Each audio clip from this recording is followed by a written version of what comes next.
Hello et bienvenue dans ma nouvelle vidéo. Hello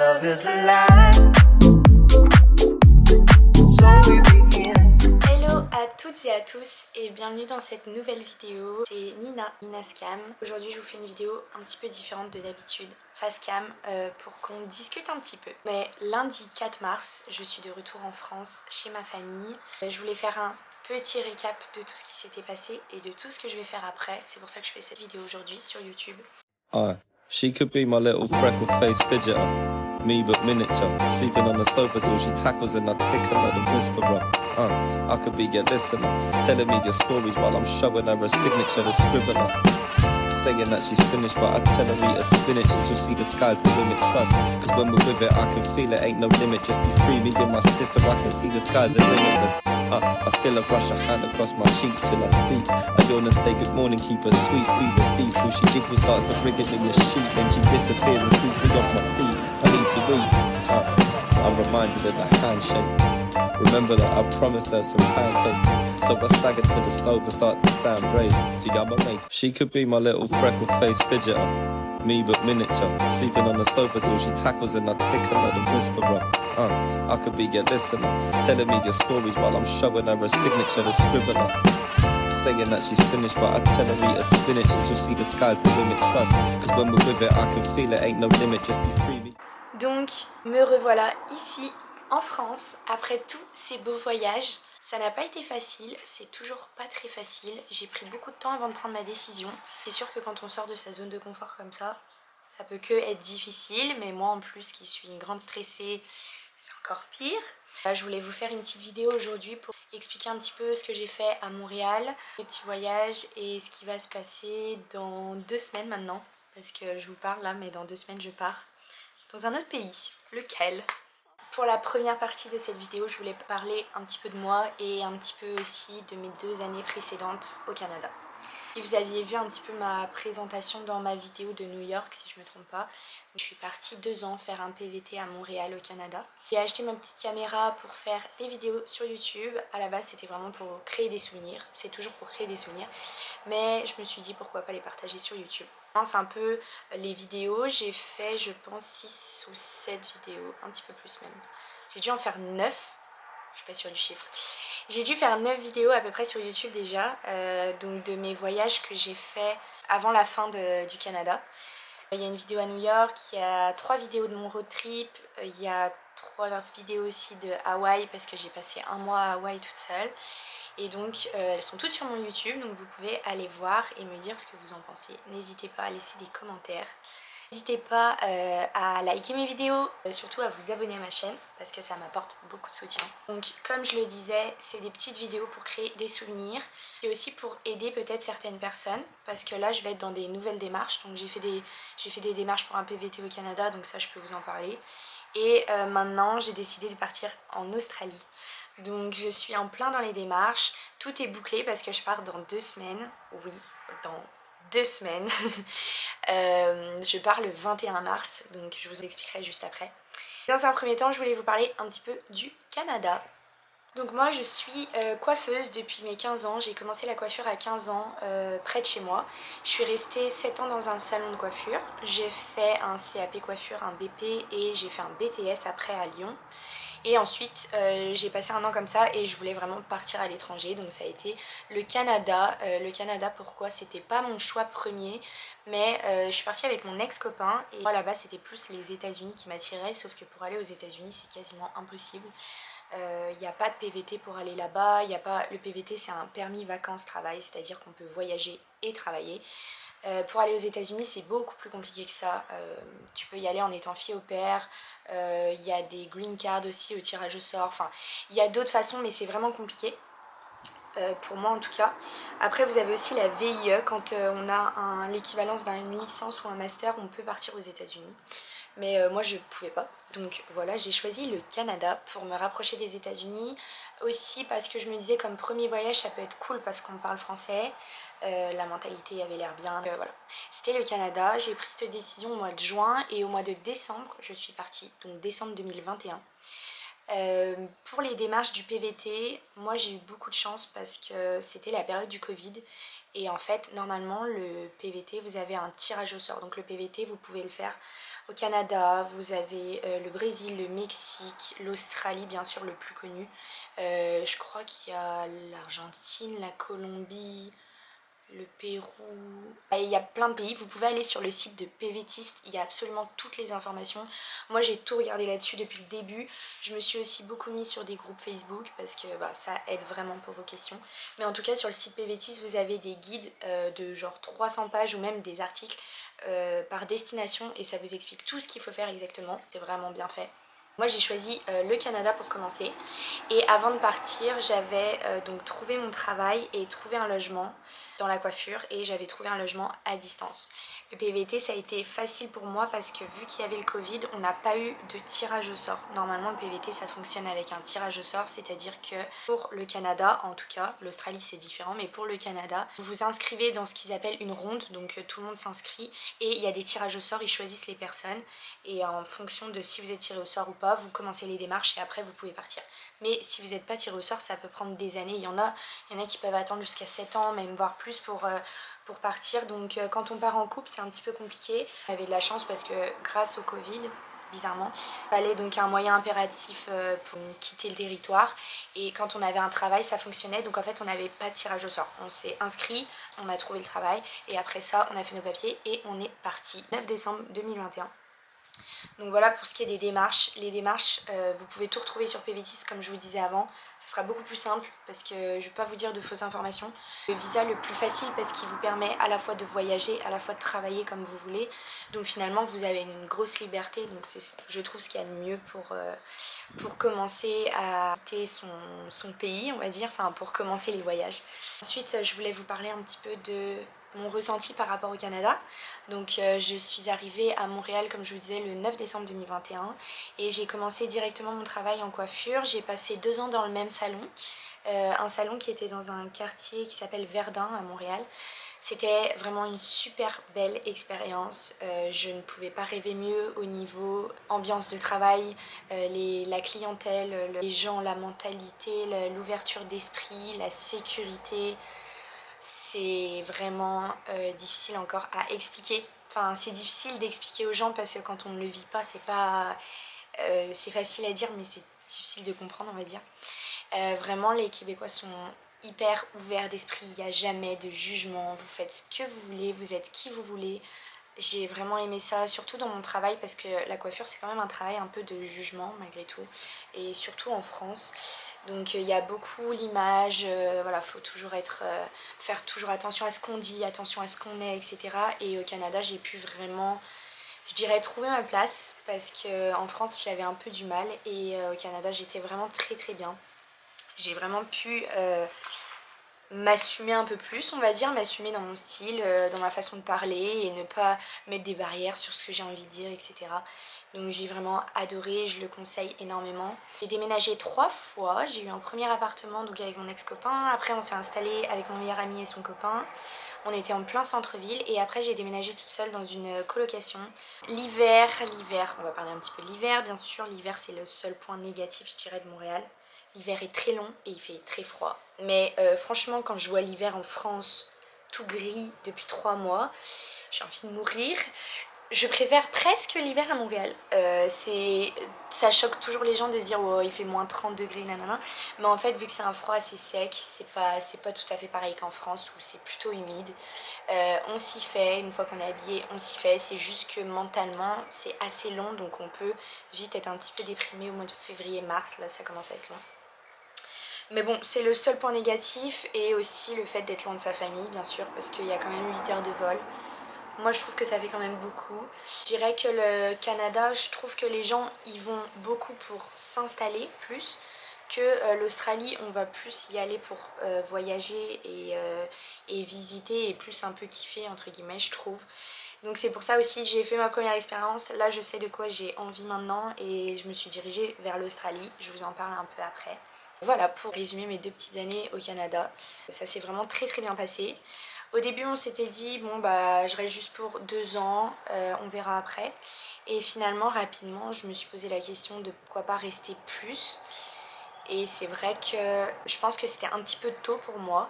J'ai vraiment adoré ma vie là-bas, j'ai adoré ma routine. Franchement, j'avais une super belle qualité de vie. J'ai des amis aussi qui sont là-bas. J'avais un super travail, une super équipe de travail, des clients super. J'avais un bon salaire pour vivre, donc la qualité de vie, elle est vraiment extraordinaire, franchement.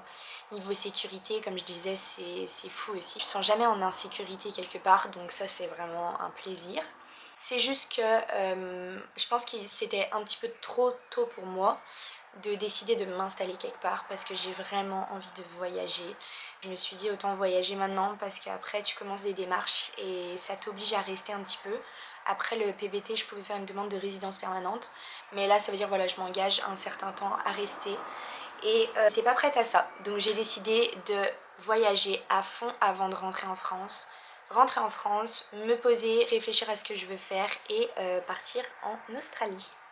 Je pense que j'ai fait un petit récap du Canada. Après, si vous avez des questions, n'hésitez pas. Là, maintenant, je voulais vous parler après le Canada. Donc, j'ai décidé de quitter mon travail fin septembre. Fin septembre, le 1er octobre, je me suis dit, on part en voyage, on fait un road trip dans l'Ouest canadien. Je voulais absolument faire Vancouver, Banff. Je sais pas si vous connaissez, mais en gros, c'est la région d'Alberta et c'est là où on voit la plupart des photos du Canada, vous savez, avec les lacs bleus turquoise, les montagnes, les petites randonnées, que des trucs trop beaux, des images clichés du Canada. Donc on est parti en road trip avec des amis du côté de l'ouest. On a fait la région d'Alberta, après on est allé à Vancouver en voiture, donc en road trip. Ça a pris à peu près 2 semaines en tout, je pense. On a fait le lac de Banff, enfin, le lac Moraine, le lac Louise, on a fait le parc national de Banff, le parc national de Yoho. On est passé par les villes de Calgary, Banff bien sûr. On a fait Kelowna, Revelstoke et Vancouver pendant 4 jours.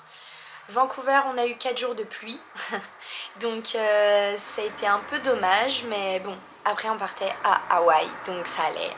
On s'est vite remonté le moral. Donc après, mes amis sont partis avec moi pendant 4 jours à Hawaï et après eux allaient en Australie. Moi je suis restée à Hawaï pendant 1 mois solo. Et c'était incroyable, la plus belle expérience de ma vie. D'ailleurs j'ai fait 3 petites vidéos sur Hawaï, si vous voulez aller les voir, n'hésitez pas. C'était vraiment bien, j'avais vraiment peur de partir toute seule et finalement franchement, plus belle expérience. Bon après je me dis en même temps Hawaï, comment ne pas kiffer? Tout dépend de ce qu'on aime, mais c'est vrai que après avoir vécu 2 ans à Montréal, j'avais envie de soleil et je pense que le soleil, la plage, c'est un petit peu plus mon univers que la montagne, les randos et tout ça. Après, je pense qu'il faut un petit peu de tout, c'est l'idéal, hein. Donc après Hawaï, je suis rentrée à Montréal pour 2 semaines. J'étais chez mon meilleur ami et son copain. Récupérer tous mes affaires. Parce que ben, je suis partie avec 2 valises, mais il aurait fallu que je rentre avec 5 valises. C'était un petit peu abusé au niveau des affaires. Faites attention quand vous partez de ne pas emmener trop, parce qu'en fait, ça sert à rien. Mais bon, c'est des trucs de filles sûrement, bref. Donc je suis rentrée à Montréal et après le 28 novembre, je suis rentrée en France. Donc voilà, c'est mon retour en France. J'ai profité à fond de ma famille le mois de décembre, j'ai fêtes de Noël, revoir tout le monde, les copains qui sont là, même si tout le monde est un peu éparpillé. Je me rends compte qu'avant on était tous ici. Je me suis dit je vais rentrer, je vais retrouver tout le monde. Mais non, parce qu'en fait tout le monde est à droite, à gauche. Tout le monde voyage et tant mieux, c'est vraiment le meilleur truc à faire je pense. J'avais pour idée d'aller en Australie, mais j'avoue que c'était un peu... je me suis dit je quitte Montréal et je vais en Australie, mais le fait de partir toute seule me faisait vraiment très peur. Donc ça a été beaucoup de remises en question. Il y a aussi quelque chose dont on parle pas souvent. Je vois un petit peu des vidéos sur TikTok par rapport à ça en ce moment, parce que je m'intéresse, mais quand tu rentres d'un gros voyage comme j'ai fait à Hawaï, tu rentres avec plein de souvenirs et le retour à la réalité est assez difficile, surtout qu'en ce moment je ne travaille pas. Donc ça commence à faire long, ça commence c'était un petit peu la déprime ces derniers mois, surtout que c'est l'hiver en France, donc bon, il fait gris tous les jours. Les copains ils sont pas tous ici. J'ai pas grand chose à faire, mais heureusement je me suis bien occupée pour préparer mon Australie, donc j'ai quand même réussi à faire des trucs. C'est un peu retour à la réalité qui fait mal. Mais c'est pour ça qu'il faut avoir de nouveaux projets. Donc là, en l'occurrence, c'est l'Australie. Je me suis beaucoup remise en question. Est-ce que tu es prête à partir toute seule? Qu'est-ce que tu veux de cette expérience? Fais-toi un plan sans trop t'en faire parce que quand tu pars à l'étranger, tu sais pas trop comment ça va se passer, etc. Je travaille en coiffure, est-ce que je travaille dans autre chose? Est-ce que je veux vraiment mettre des sous de côté ou alors plus voyager? Enfin bref, quelles sont les démarches? Et cette fois-ci, c'est bon. Maintenant, à l'heure où je vous parle, tout est bouclé, tout est fait. Je pars dans 2 semaines, on est le 4 mars et je pars le 21 mars. Ça y est, toute seule, avec mon sac à dos. Je voulais aussi vous parler un petit peu des démarches que j'ai effectuées pour partir en Australie. Tout ce que vous avez besoin. Je pense qu'il y a énormément de vidéos sur YouTube. D'ailleurs, j'en consomme un max en ce moment et ça m'aide beaucoup. Vu que je suis sur YouTube aussi, ben je me suis dit je vais partager ça aussi pour aider certains d'entre vous et peut-être vous montrer autre chose, l'expérience de A à Z sur YouTube avec vous et la partager en vidéo. Donc comme ça va me faire à moi des petits souvenirs et à d'autres personnes peut-être une aide, je n'en sais rien. Donc voilà, ça va être après les nouveaux vlogs en Australie. J'espère que ça va bien se passer. J'ai ma page Instagram, je vous l'affiche juste ici. J'ai aussi une page TikTok, je vous l'affiche juste ici. N'hésitez pas à venir vous abonner et à aller voir un petit peu mes stories, mes vidéos parce que c'est vrai que YouTube c'est autre chose, c'est une autre plateforme. On aime plus ou moins YouTube parce que des fois c'est très long. Moi j'aime beaucoup ça parce que moi je peux vraiment m'exprimer et vraiment partager aussi mon ressenti parce que je suis quelqu'un de sans filtre. C'est-à-dire que si ça va pas et je pourrais pas faire semblant.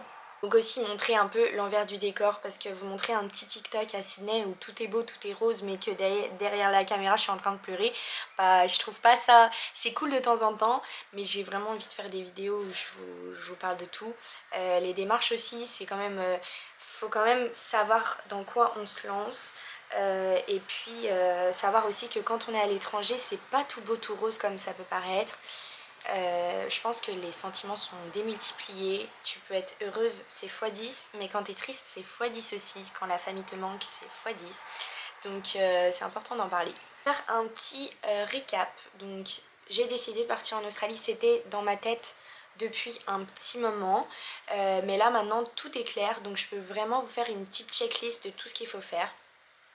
Donc dans un premier temps, moi je me suis renseignée à fond sur PVTist, comme je vous en parlais pour le Canada. PVTist, donc PVT Australie, vous avez un guide de 365 pages qui explique tout de A à Z, les destinations, les températures, le visa, comment on le fait, qu'est-ce qu'il faut avant de partir, les différents PVT que vous pouvez faire, etc. Enfin bref, donc tout est expliqué. Moi je l'ai lu, voilà, je suis allée dans les chapitres qui m'intéressaient. J'avais déjà un peu de connaissances par rapport au PVT Canada, mais du coup tout est expliqué là-dedans. Ensuite, je me suis inscrite sur tous les groupes Facebook, Français à Sydney, les Français à Brisbane, les Français Gold Coast, PVT Australie, Backpackers Australie, PVT 2024-2025, quoi d'autre, Job in Australia, enfin tous les trucs un peu comme ça. Ça aide tellement les groupes Facebook, franchement, même TikTok ça aide, mais les groupes Facebook c'est vraiment bien quand vous avez des questions et aussi pour rencontrer des gens qui font comme vous. Ensuite, ce n'était pas prévu, je vous explique un petit peu, mais je voulais aller dans une petite ville en Australie parce que j'avais pas envie d'être dans une grande ville et je voulais aller du côté de Byron Bay, sauf qu'il y a très peu d'informations sur internet par rapport à ça. C'est une petite ville seulement de 10 000 habitants et c'est vraiment la vibe surf, cool, bohème, un peu le style d'Hawaï on va dire. Sauf que vu que c'est une petite ville, bah, il y a sûrement moins d'opportunités professionnelles, moins de logements, etc. etc. Et donc ça m'a fait un peu flipper, c'est pour ça que j'ai un peu tout remis en question. Je me suis dit que en étant toute seule, c'est peut-être pas la bonne option pour commencer. Après on peut toujours rebondir, mais je me connais, moi je suis très vite stressée, angoissée, donc si j'arrive là-bas, faut quand même que j'ai un petit truc, au moins soit un logement, soit un travail, soit quelqu'un que je connais, ou de savoir au moins que j'ai beaucoup d'opportunités. Donc j'ai posté un mot sur Facebook et en fait mon ancienne voisine de Montréal m'a envoyé un message, la probabilité.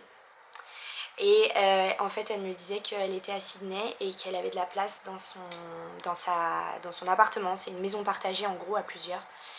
Et donc j'ai saisi l'occasion, c'est à Sydney. Sydney c'était dans mes plans mais c'était pas ce que je voulais faire en premier. Finalement, let's go, je vais à Sydney. Donc j'ai pris mes billets d'avion. C'est ce qui m'a fait un petit peu un déclic en fait, il me manquait ça pour partir. Des fois il suffit que quelqu'un vous dise un seul truc et ça y est ça part, parce que malgré tout c'est des grosses décisions et c'est super difficile de partir toute seule. Donc des fois il faut un petit peu d'aide, il faut forcer un peu le destin aussi. Des fois il n'y a pas de déclic qui arrive, faut le tenter. Et puis après tout, comme on dit, si ça va pas on rentre, si ça va pas on va ailleurs, il y a toujours des solutions. Revenons à la liste, donc renseignez-vous sur PVTist, inscrivez-vous sur tous les groupes Facebook, franchement ça aide trop.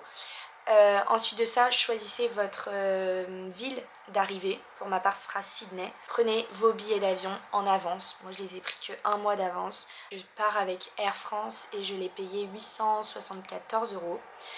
Après, faites donc votre visa, juste avant, je sais plus si j'ai dit, faites votre visa. En priorité, faites le visa. Le visa, il coûte 393 €. Tout est expliqué sur PVTist. Donc le visa. Après, votre billet d'avion. Mon billet d'avion qui m'a coûté donc 874 €. Après ça, mon assurance. Donc j'ai payé mon assurance, une assurance maladie avec ACS. J'ai pris, pareil, tout est expliqué sur PVTist. L'assurance, elle me coûte 396 ou 400 € pour un an.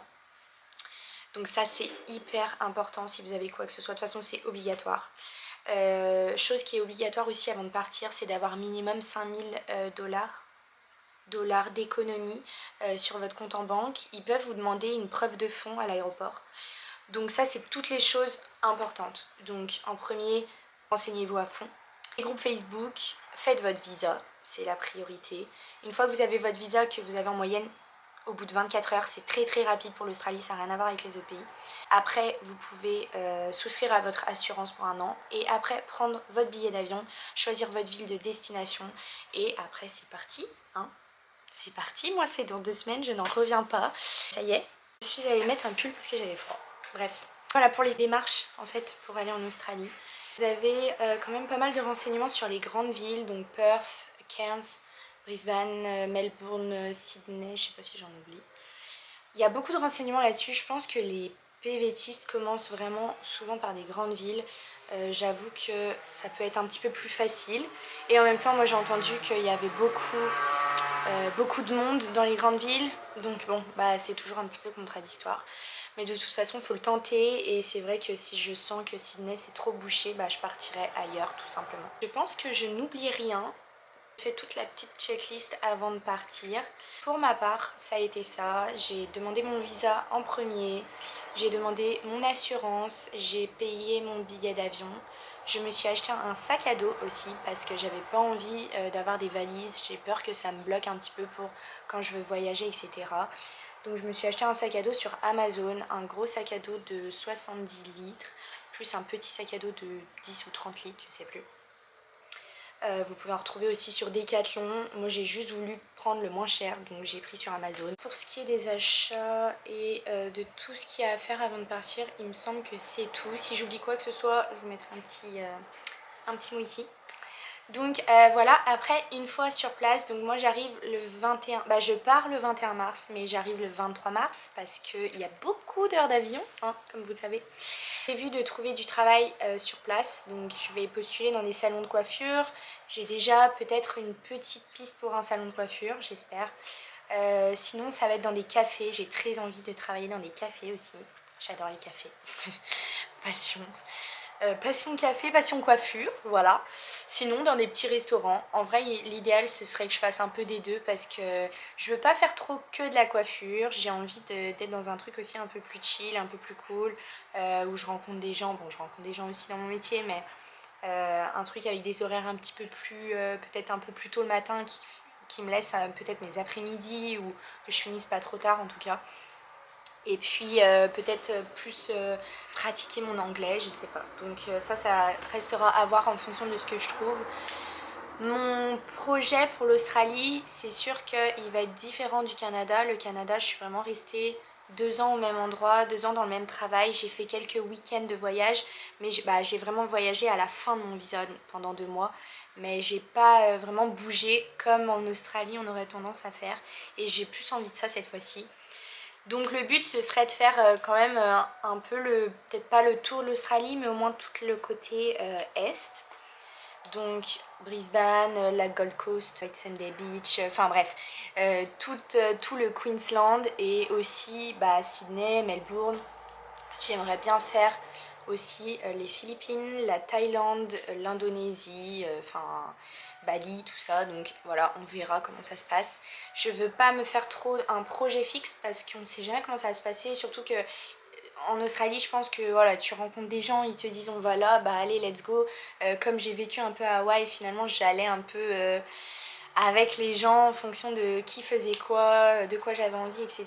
Et j'ai vraiment envie de le vivre plus comme ça que je reste un an au même endroit, je bouge pas, travaille tous les jours, etc. Donc voilà, c'est ça. Le but ce serait de rester environ 4 mois je pense à Sydney, histoire quand même de bien travailler, bien mettre de l'argent de côté.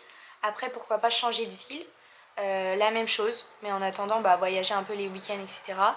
Et puis après peut-être à la fin de mon visa commencer à voyager ou alors faire un road trip en Australie, peut-être du côté ouest, peut-être du côté est.